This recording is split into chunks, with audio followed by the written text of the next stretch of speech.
Well, hello, it's a short talk in a friend's backyard. And this is a post op. This is on a Monday, several days after the episode. I just wanted to kind of talk to you guys about this episode. It was just weird. Now, this is the eye right here that they did the work. I don't know if you can see it or not. These doctors have still got me dilated with some little drops I'm supposed to be applying. And it's not badly dilated right now because I haven't put the dilation drop in. I just got out of bed a little while ago. I'm in the backyard of my friend and his wife from church. I'm supposed to do this all day. See, walk around contemplating the center of the earth down there right in front of my toes. I'm supposed to always be looking down for 5 days. And by the way, in your spare time, sleep that way. Who sleeps on their stomach? I don't know. I just wanted to show it here. I'm spending time here with my friends. They've been very nice and hospitable and stuff. They have all kinds of good green plants back here, and I haven't seen them just yet. But there's this little army of turtles. They keep, I guess they're called snapping turtles, or I don't know what they are. Anyway, these guys got a real green thumb back here. Oleander back there, and I love the color on that rascal. And they got these fish over here. I wanted to show you these guys. There's some of the most colorful fish I've ever seen. I don't know even what they are. Well, they're fish. But I mean, in terms of the flavor, here you got your Acme famous fish food. If I can do all this, I probably should have prepared this beforehand to make it look a little more professional. Well, wouldn't want that. So anyhow, there's the fish pond. That's where we're heading. I'm just going to give a little scoop of this. The lady told me it's cat food or something. I don't know. Check these guys out. Watch this. And them guys, there's a whole slug of them in there. And they are happy to find that. Got colors. There's big ones in there, little guys. And there's a nice little thing to keep the water aerated. Little waterfall over there. Look at them rascals. I was watching a couple of them little guys yesterday, kind of almost like a bright orange or something. I don't even know how to describe that. I've never seen them fish before, and don't really know what they are. I think they're fish. But anyway, moral of the story being, I had the surgery on, and was that a cartoon episode or what?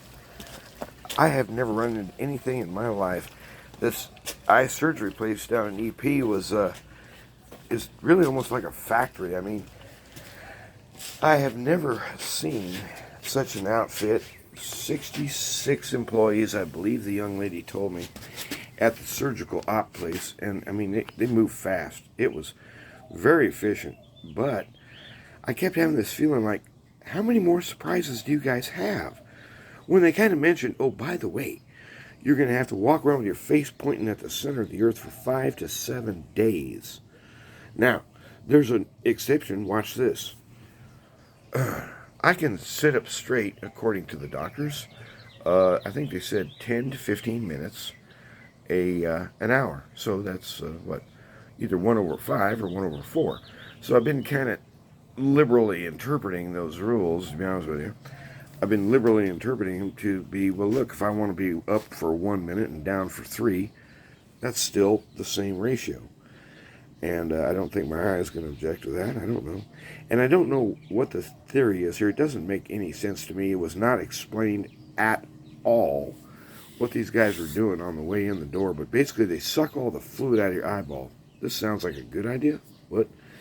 And then they get in there, patch and stucco and glue and whatever they did. I don't know. Then on the way out the door, they filled the eyeball back up with saline solution.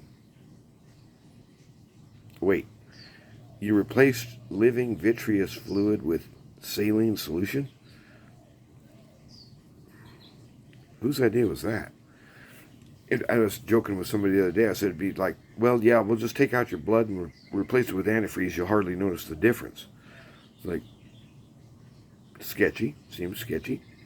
So anyway, that crazy episode, my friend Gary came and was nice enough to take me on down to El Paso that day. And he was a soldier, and the crazy part was I was laid in that area right about when they're getting ready to slice and dice. And this lady put this cuff on my arm. I think it's called sphygmomanometer. You know, the blood test cuff. Well, this was not your average blood tester cuff, I can tell you that much. This sucker was like a vice. I've never in my life run across, I'm 64. This thing was a pneumatic deal, like an automatic. You just hit a button, go.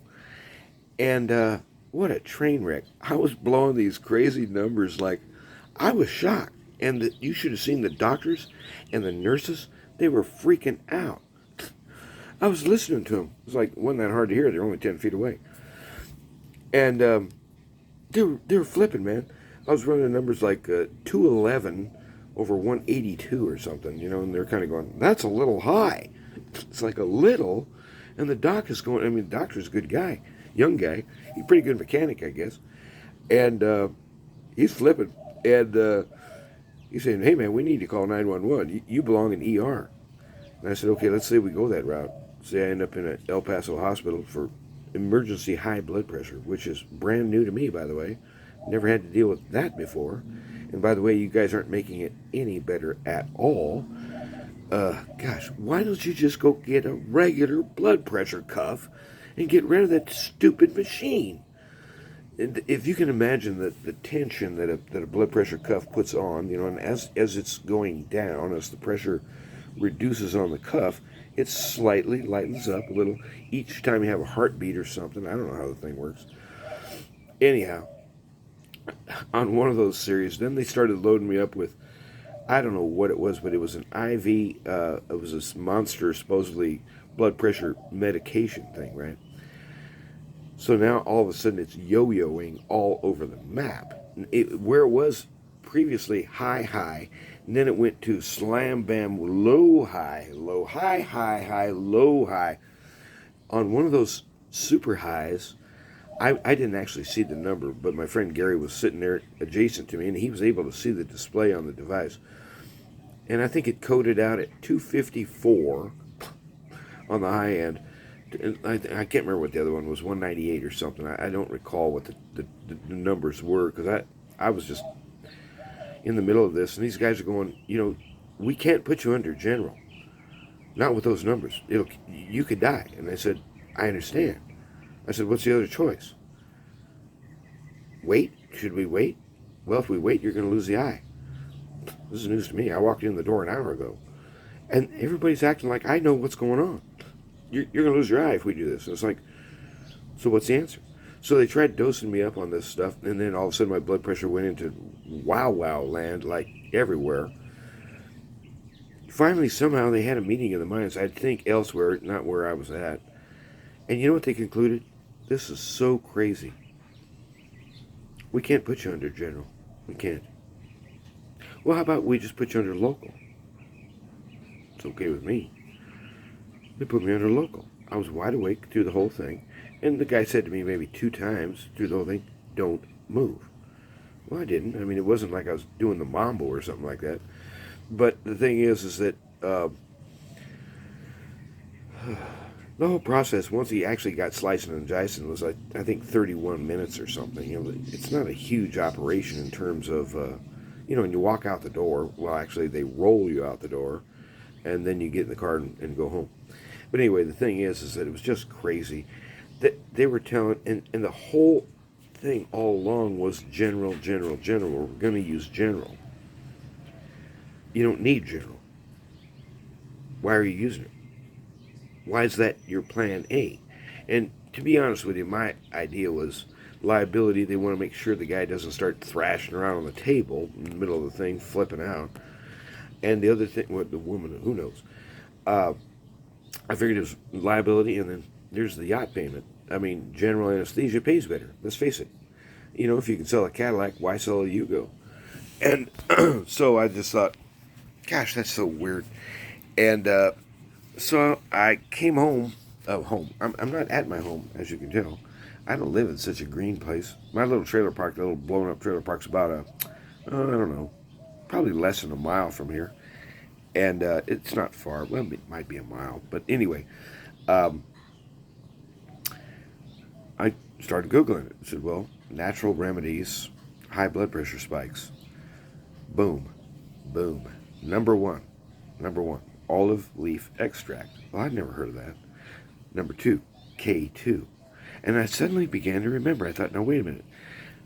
I recall this. This is like 30 years ago.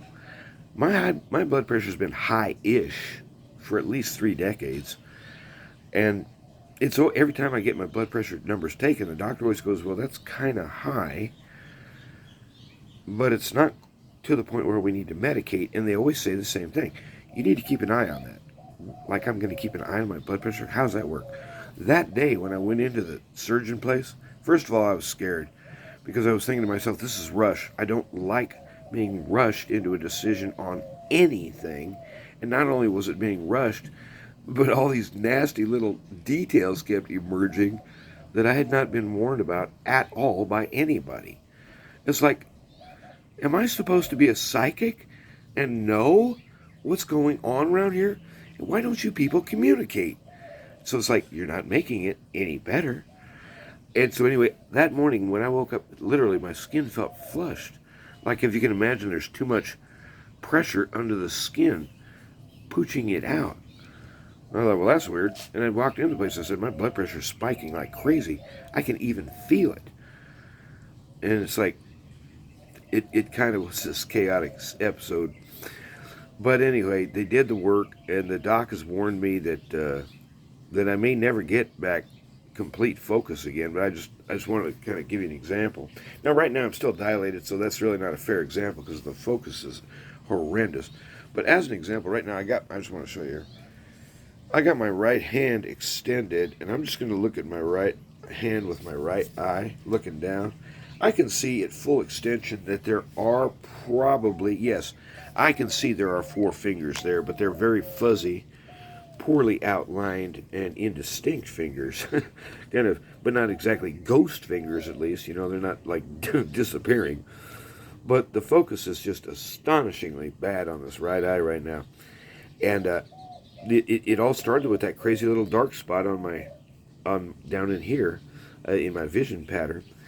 And those guys seem to say and know, and the doctor here in town believed that if that surgery wasn't done very soon, and you know, preferably that day, and that's when it happened, I could lose the eye. And I just thought, where did this come from? It's like this ton of bricks got dropped on my head as I was walking down the street or something. And so it was a strange episode. And so I went to church with the folks here I'm staying with, because they go to the same church I do. They were nice to give me a ride and everything. And so I visited with some of the folks yesterday. And it has been a very strange episode. So I'm supposed to go in for another post-op and all that other stuff. But that's all old guy talk, you know what I mean? All that health and decay of the body talk. I remember those kinds of discussions when I was a kid. And boy, it's like, man, old people are depressing, man. All they ever talk about is parts falling off. And here I am doing it to you. How about that? Ain't that a wonderful roundy round? But I got to thinking about it. I thought, you know, maybe this blood pressure issue, you know, highlighting it, making it public. Here's doctors looking at outrageous numbers, and the nurses were freaking out. And I don't blame them. I mean, this is like pop a vessel time. This is like adios and end up in a hole ground. I mean, that was dangerous crap. And I couldn't stop it. I couldn't relax. Everything they did was just wrong in terms of, if the whole idea is to comfort you and slow you and cause you to just simply relax, everything they were doing was absolutely contrary to that. It was like, I'm going to stir you up, I'm going to piss you off, I'm going to drive you nuts, I'm going to confuse you, I'm going to confound you, I'm going to hurry you, push. It was just like, what the hell? Who taught you people how to talk to humans? It's like, you know, it was a very weird episode. But the point is that I got to thinking about, you know, high blood pressure kills people and all that stuff. And to be honest with you, at 64, maybe I need to start paying attention to that stuff. But I mean, when I was in my 40s, I knew I had blood pressure issues. 50s, I knew it. 30s even, late 30s. I was told by a doctor when I was 34, 35, your blood pressure is too high. I said, well, do I need medicine? Not exactly, but you're close. And I've been there forever. Well, I got to thinking about it. I thought, maybe part of this is a lesson. And I thought, when you're a little boy, you look to your dad. How do you be a man, Dad? When you're a young girl, I guess you look to your mom. How do you be a woman, Mom? And so you follow patterns, you follow examples. And maybe there's verbal teaching, maybe there's not. Maybe there's illustrations, maybe there's a little spank in the butt to help reinforce. Hey, there's my friend Gary. I'm doing a little video. You want to be on a video, Gary? No. Okay. So anyway, I'll wrap this up. So anyway, the thing is that it's been good so far. And I just keep thinking to myself, I'm going to persevere. And it sure is good. It looks like it's going to be a beautiful day out here. I don't see a darn cloud in the sky. Of course, who can... It's supposed to get rainy. Okay, well, oops, sorry, I got you the video. Gary says it's going to rain. Well, that might be good. So anyway, the thing is, you guys have a good day out there. And I will post a further episode if something changes. But as of today, basically it's just kind of rest, I'm not a real good guy at resting. It's hard for me to rest. And the thing that's crazy about it is, who in the right world, who in their right mind, sleeps looking down into a pillow or something?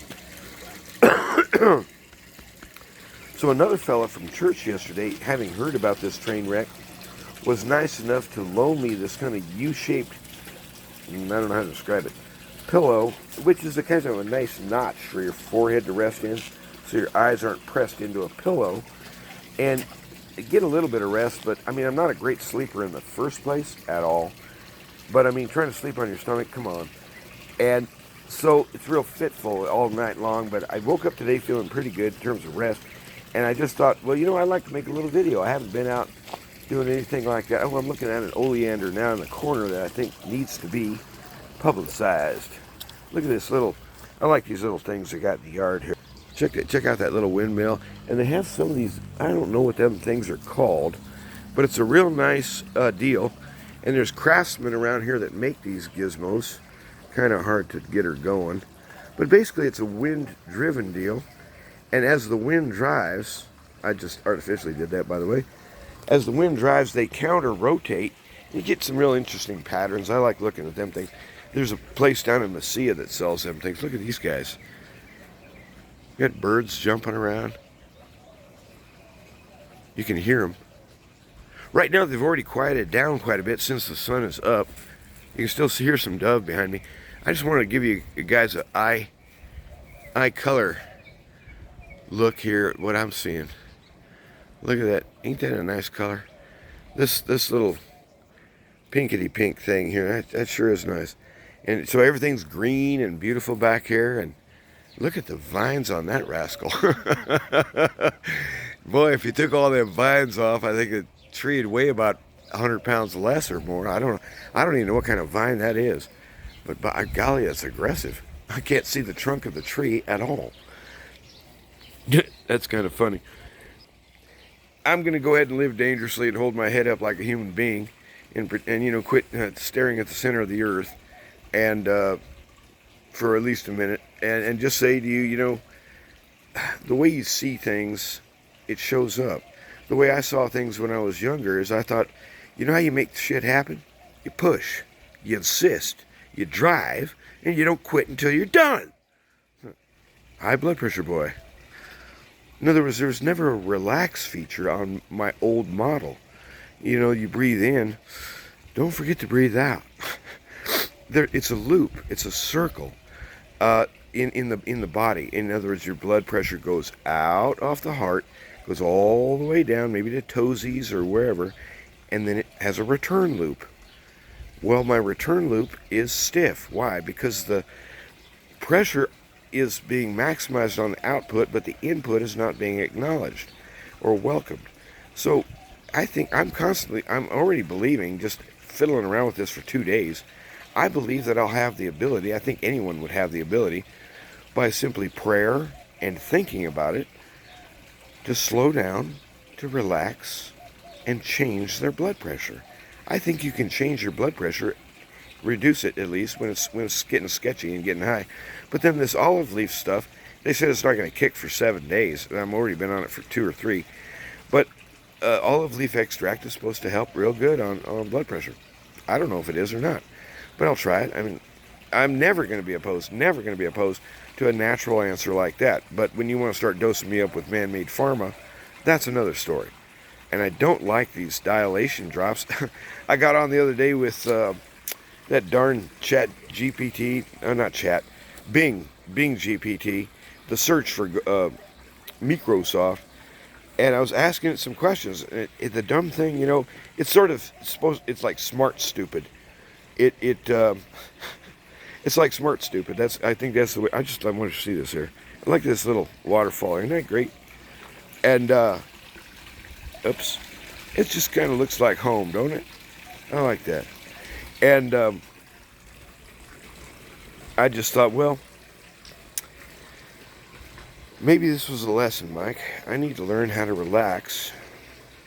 Boy, did I need to learn how to relax last Friday in El Paso.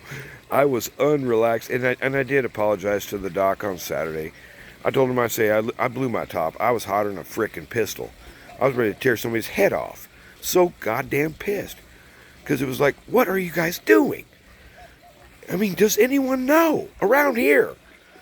And it was like, ugh, making me nuts. But anyway, that's the old me, right? That's, you push, you hit it harder with a bigger hammer, and you don't go home until it's finished. That's me. Sorry. Well, that's what I thought being a man was about. I thought, if I don't do it, who will? And no, I'm not going to push the ball off on somebody else. I'm the responsible agent here for my little area. And on my watch, I say, no, we're going to do it right. And we're going to finish it. And it'll be done when you're done, and you're not going to have to come back and do it over. Which kind of bothered me a little bit, to be honest with you, because the doc's kind of saying, well, we got an 89.3 to 91.2 or whatever it was odds of people that the procedure doesn't work on the first try. What did you say? You want to do this again? Ugh. So I thought, well, 9 out of 10, that's pretty good. But if you consulted other Google factoids, how many people come back from retinal damage without surgery? And guess what? It was the converse number. If you got 89 to 92% success rate, something like 7 to 11 or 12% didn't need surgery and got over it. I thought, I wonder if I should have tried that route. I wonder if I should have insisted. It was a little late now, Mr. Saline Eyeball. And I have no idea whose idea that was. Why didn't you just put the visual junk back in? What'd you do, throw it away? I mean, it was only out for 10 minutes. Stick it back in there. No. But the other part that I don't really understand, and again, no one has explained a thing to me. So I'm going to call my little friend Bingy Wingy Chat and ask today, why do you leave an air bubble in there? I don't know if it's air. I mean, I don't know what gas it was. I didn't inspect that. But it's like an air bubble. And this is the reason why I'm staring at the center of the earth. Because we got to keep the bubble up where the area was. So I'm kind of vaguely imagining, like I did a really crappy wallpaper job, and I'm hoping that this squishy little blob thing sticks the wallpaper to the wall after I kind of did my work but didn't, and I'm hoping that gravity will finish the job for me. Who came up with this?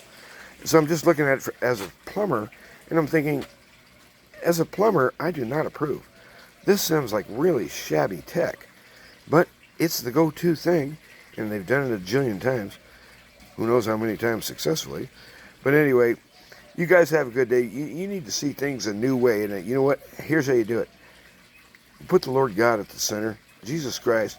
He's gonna do something in your life today where you get to see differently. Maybe just a little. Maybe not nothing drastic. You got to be willing to look at the new picture and say, well, given the fact that the Lord is at the center of reality, given the fact that He decrees the end from the beginning, this whole episode, including this video right now being recorded, is part of a larger plan. I can't see that plan, but I'm going to walk through my little section of it, and I'm going to do it right. I'm going to finish my project. I'm going to carry out my little set. And I just thought, so part of the Mike episode of How to Be a Man was correct, and part of it was wildly wrong. It'd be a little bit like saying, I'm only going to exhale. Well, good luck on that. And I only had half the thing. So I thought it's been good for me in that way. So I think we can all learn, as we go along. Maybe old habits that you had, old hang-ups. We're going to have to deal with them one way or another. And if it gets costly, it gets costly. But it will be dealt with because he's faithful. He cares about us. So you guys have a good day. And I want you to thrive and be happy. God bless. Have a good day. Bye-bye.